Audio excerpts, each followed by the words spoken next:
এগুলো হলো বোগেনভিলিয়ার ডাল, যেগুলোকে আমরা ছোটোবেলা থেকেই কাগজ ফুল বলে চিনতাম। এখন এগুলোর নাম হয়েছে বোগেনভিলিয়া, আরও অনেক কিছু। তো এই ডালটাকে আমি এনেছিলাম চুরি করে। সত্যি বলতে এই প্রথমবার চুরি করেছি।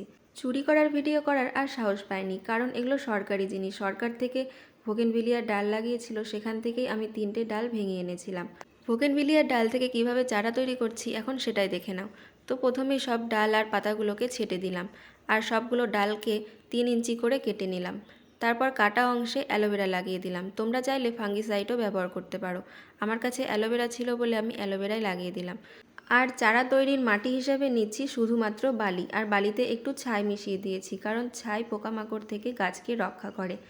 আর সবগুলো ডালকে এই কন্টেনারের মধ্যে লাগিয়ে দিলাম। আর এদিকে আমার আগে থেকে চন্দ্রমল্লিকার চারা বসানো ছিল, সেখানেও 2টো ডাল লাগিয়ে দিয়েছি। সো আজ আসি, দেখা হচ্ছে নেক্সট কোনো ভিডিওতে। বাই।